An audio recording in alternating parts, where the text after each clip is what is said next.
Bonjour à tous, bienvenue sur ma chaîne. Aujourd'hui, je vais vous expliquer comment j'étudie la Bible. Bienvenue sur ma chaîne, je suis ravie de vous retrouver aujourd'hui.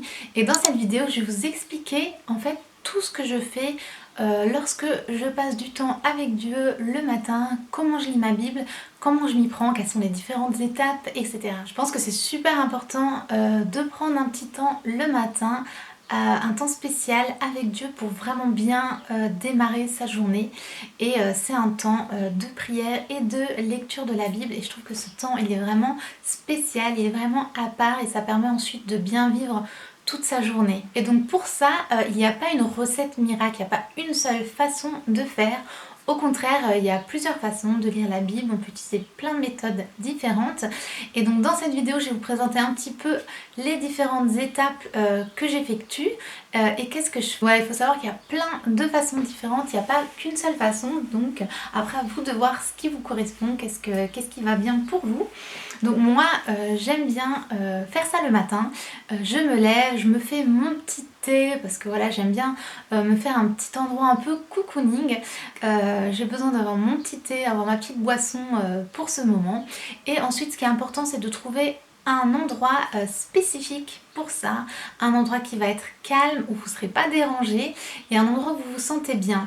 Ça peut être votre coin War Room, si vous avez fait mon DIY que vous avez vu, je vous mets la petite vidéo là-haut. Ou alors un endroit voilà, où vous êtes au calme, ça peut être dans votre salle à manger sur la table, ça peut être dans votre lit bien installé, ça peut être dehors s'il fait beau, à vous de voir, mais voilà, choisissez un endroit spécifique. Ensuite, parfois, j'aime mettre de la musique de louange, voilà, ça va un peu me mettre dans l'ambiance entre guillemets, mais pas toujours. Parfois, j'aime être vraiment au calme, donc à vous de voir, vous pouvez tester les différentes méthodes. De mettre voilà, un petit fond de musique, de louange, d'adoration pour pouvoir vraiment vous mettre dans cette ambiance d'étude de la Bible. Alors la première chose que je fais après toutes ces petites étapes, ça va être de prier. Je pense que c'est important, vous allez étudier la Bible, vous allez vous plonger voilà, dans ce livre et priez que Dieu vraiment vous conduise dans ce moment. Remettez ce moment à Dieu et vous pouvez aussi prendre vraiment un temps de prière pour prier, raconter à Dieu ce que vous avez sur le cœur. Voilà, prendre vraiment ce moment dans la journée spéciale de conversation avec Dieu. Mais voilà, mon premier conseil, ce serait vraiment de commencer par la prière avant de vous lancer dans l'étude de la Bible. Ensuite, vous avez bien sûr besoin de votre Bible. Je vous conseille vraiment d'avoir une Bible physique qui est en papier, puisque avoir la Bible sur le téléphone, c'est super et c'est super pratique pour les voyages, les déplacements, pour avoir différentes traductions. Enfin, franchement, c'est un outil qui est génial, mais je pense que c'est quand même important d'avoir une Bible papier.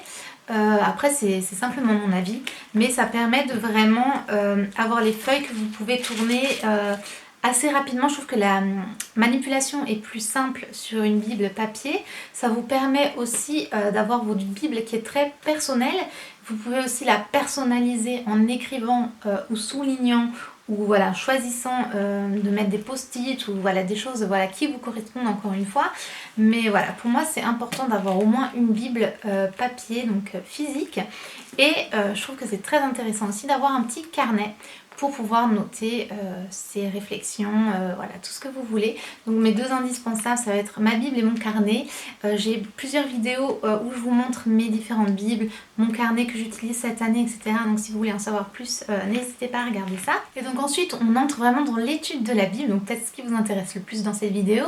Et comme je vous le disais, il n'y a pas vraiment une bonne ou une mauvaise méthode. Voilà, il y a plein de méthodes différentes et je ne fais pas tout le temps la même chose. C'est pour ça que je vous filme souvent des vidéos un peu d'inspiration pour vous inspirer, vous partager ce que je fais pour que vous puissiez voir un peu tout ce qu'il est possible de le faire, même si voilà, et encore une fois c'est juste ce que moi je fais, d'autres s'y prendront encore autrement. Voilà, si vous êtes en recherche un petit peu d'inspiration, n'hésitez pas à aller voir ces vidéos là. Je vais vous citer différentes techniques dans cette vidéo.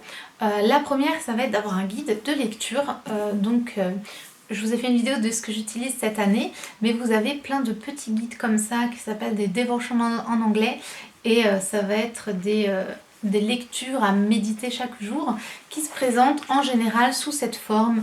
Vous avez un verset puis une petite méditation explication. Donc pour débuter, ça peut être bien d'avoir un guide comme ça. Vous prenez ce guide, vous lisez le verset, vous lisez la méditation et je vous invite après à prendre dans votre Bible le verset, à essayer de voir voilà, le contexte, où est-ce que ça se passe, est-ce qu'on est dans l'Ancien Testament, dans le Nouveau Testament, qui parle, qu'est-ce qui se passe, qu'est-ce que je retiens de ce verset, est-ce que ça me donne une recommandation, un commandement, est-ce que ça me rappelle à l'ordre, est-ce que ça m'inspire une parole, ou voilà des choses comme ça.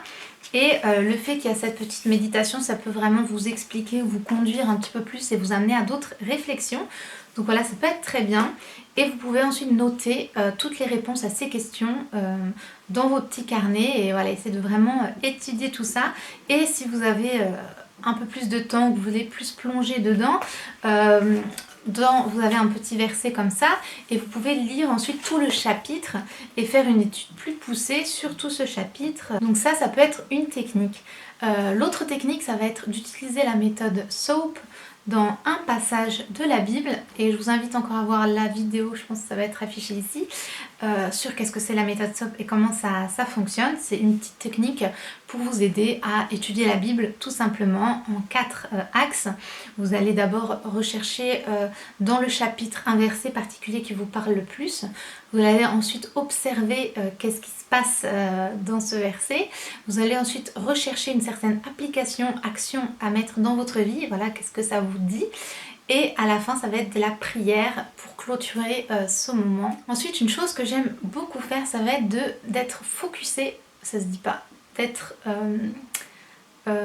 comment on dit, ça va être de lire un livre de la Bible pendant voilà, une certaine période. Évidemment, si vous lisez Jacques, ça va être assez rapide, et si vous avez décidé de lire les psaumes, ça va être beaucoup plus long. Mais surtout dans le Nouveau Testament, vous pouvez vous dire, bon bah, cette semaine, j'ai envie de mettre l'accent sur la deuxième lettre aux Corinthiens, par exemple, et vous allez tous les matins commencer et lire chapitre par chapitre, voilà, encore une fois en fonction de comment vous voulez avancer. C'est vraiment à vous de voir. Et ce qui est très très bien avec cette méthode, c'est que vous allez vraiment être dans le contexte, puisque vous allez rester dans le même livre. Vous allez lire, si vous avez une Bible qui a une petite introduction comme ça, c'est très bien. Moi j'ai toujours une petite introduction comme ça avant chaque livre qui vous explique brièvement le contexte, où on est, de qui ça parle, etc. Et donc ça c'est super intéressant.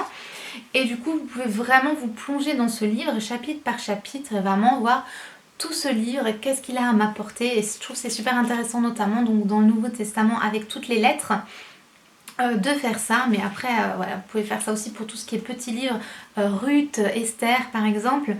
Et voilà, moi j'aime beaucoup faire ça, prendre un temps spécifique pour un livre de la Bible. Voilà, ça peut être quelque chose que, voilà, qui vous intéresse. Donc voilà, tout ça c'est tout simplement des petites idées. Il y a bien sûr d'autres façons. Par rapport à suivre des sermons et des vidéos sur YouTube ou toutes les autres plateformes, je trouve que c'est bien. Après, je ne conseillerais pas pour tous les matins, puisque c'est encore quelque chose d'extérieur qui va venir, c'est comme le dimanche matin, le sermon, qui va venir vous apporter des choses. Donc c'est super parce que vous pouvez apprendre plein de choses et comprendre plein de choses et avoir plein d'enseignements, donc c'est génial. Mais je le conseillerais peut-être pas spécialement tous les matins dans votre temps avec Dieu, puisque c'est quelque chose, voilà, qui a beaucoup de bruit entre guillemets, et je pense qu'il est important de faire aussi, d'avoir un temps à part avec Dieu dans le silence, où vraiment Dieu peut vraiment vous parler. Et donc voilà, je pense que c'est bien d'avoir des fois des moments où il y a juste vous et votre Bible, et de prendre, voilà, le temps comme ça dans le calme. Ce qui est important, je pense, lorsque vous étudiez la Bible, ça va être la première chose, c'est toujours le contexte. Essayez de comprendre, comme je vous disais, qui parle, on est où dans la Bible, c'est quoi le contexte historique, qu'est-ce qui se passe à ce moment-là. Voilà, ce qui est très intéressant par rapport à ça, c'est d'avoir une Bible d'études ou de chercher des commentaires. Vous pouvez aussi trouver sur internet. Mais voilà, ça va vraiment vous aider dans votre étude. Une autre chose aussi, ça va être de diversifier, ne pas rester tout le temps aux mêmes endroits. Par exemple, si vous lisez que le Nouveau Testament ou que les lettres, que les évangiles, bah vous diversifiez pas tellement, vous n'avez que un petit regard sur une partie de la Bible, et voilà, c'est intéressant de pouvoir lire toute la Bible Alors pas spécialement en un an, mais au fur et à mesure, essayez d'un peu de diversifier vos lectures. Il y a peut-être des choses que vous trouverez plus difficiles, donc ça peut être intéressant de demander un petit peu de l'aide. Mais voilà, essayez de diversifier un petit peu vos lectures, d'aller un petit peu partout dans la Bible, lire des livres peut-être que vous n'avez jamais lus. Et ben c'est peut-être le moment d'essayer de vous plonger dedans. Donc voilà, et pour conclure, quand j'ai fini d'étudier la Bible, ce que j'aime beaucoup faire aussi, c'est bien sûr prendre des notes. Voilà, noter ce que j'ai retenu, voilà ce que j'ai appris, peut-être noter un verset qui m'a un peu plus parlé. Et je termine toujours aussi ces moments par la prière en remettant voilà ce que j'ai compris à Dieu. Voilà, j'espère vraiment que cette vidéo vous aura un petit peu aidé, vous aura peut-être donné quelques pistes pour étudier la Bible. J'ai pas mal de vidéos sur ce sujet, donc surtout n'hésitez pas à faire un tour sur ma chaîne. Je vous ai notamment présenté ce que j'effectuais comme lecture cette année et comment je m'y prenais. Donc c'est peut-être quelque chose qui va vous intéresser, donc n'hésitez pas à aller voir ça. Pour terminer, n'oubliez pas de vous abonner à ma chaîne, de liker si vous avez aimé. Moi je vous fais plein de bisous, je vous dis à la prochaine. Ciao. So speak life to the dead.